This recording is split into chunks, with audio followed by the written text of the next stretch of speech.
30s because this happened when I was a teenager.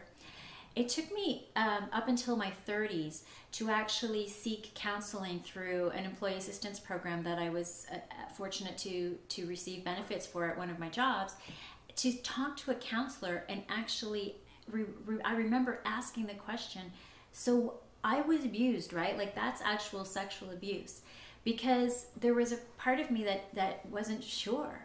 And oftentimes it's because we don't know. We don't know what is that fine line that gets crossed. But generally speaking, as I said to you before, anything that doesn't feel good, anything that seems to be against your will, whether you've articulated in some way or you've tried through your body language, or you've tried pushing someone off, or you've even kind of, you know, as you're kind of snickering or laughing said, no thanks, I don't want that, and they don't seem to take no for an answer, that is abuse. And it can, as I said, be something that will continue to follow you if you're not able to recognize it. And what that can tend to come from is from not having clear boundaries. And I don't want to get into a place of blaming my parents, because there are lovely people who most definitely raised me to the best of their ability with the social upbringing that they had, with the cultural upbringing that they had, and with the values that were instilled in them, as well as what was taught to them and shown to them. So while I tell you this for an example, and I almost feel a need to say, if for some reason my parents do watch this is certainly not their fault, but it was partially due to some of the way that I was brought up. And a lot of that has to do with, I was taught to either be the better person, or, you know, to try and be accommodating, or not to cause a lot of fuss, to be cooperative. And these may be things that you're teaching your children, or you've been taught, or you're even practicing right now in your own life. But there has to be a boundary. There has to be a point where you know that there's only so far that that goes, in terms of pleasing other people, in terms of being accepted, in terms of not making somebody angry, and those types of things. There has to be a boundary that you recognize. And so often I find that we are not taught those boundaries. We're not teaching them to our children. We might teach them, you know, your private parts, and they're not supposed to be touched. And I have noticed, having 4 children of my own, that the education around that from a sexual perspective is starting quite younger. I know that my son, who's in grade 2, recently just had his first bout of education regarding sexual abuse. So I do know that we are creating more awareness around it.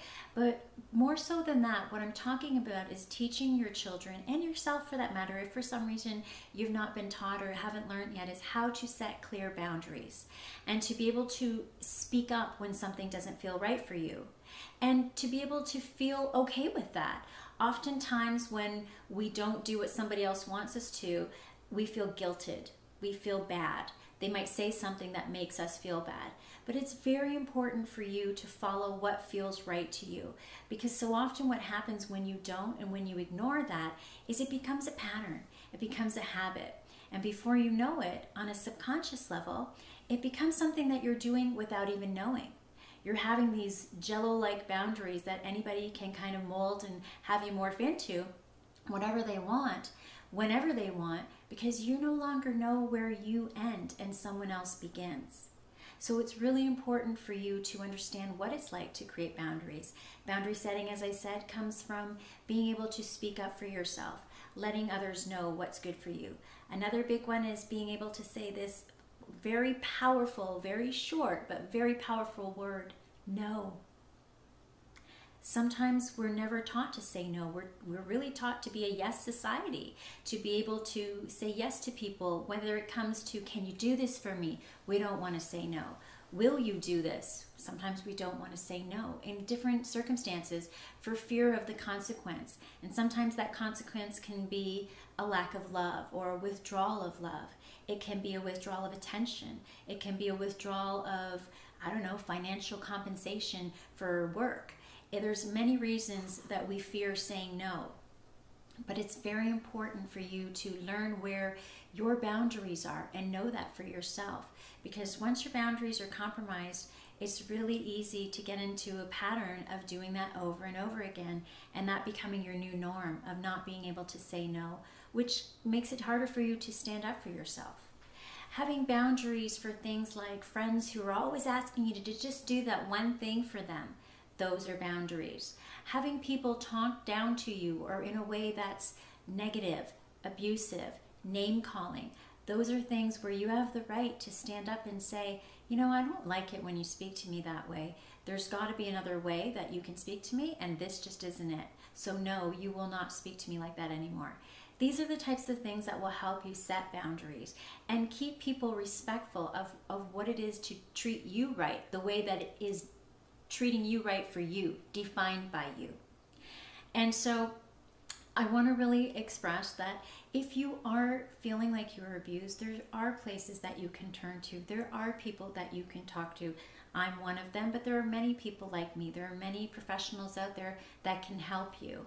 Because once you stand up for yourself, which I myself had to do, it took me quite some time. I had 2 abusers in my life, and for reasons of the social circles that I know them through, I still see them to this day. And one of the things I had to do, I recognized I treated one of them differently than the other. And the one that I still see, I noticed that I would never really, still to this day, up until just very recently, implement my own boundaries and hold them up. And I would allow this person to come and say hello to me because we were in a social setting and I didn't want to cause a rift and I didn't want to make any drama. And, you know, his wife doesn't know what he did. He's moved on in his life. He's got children.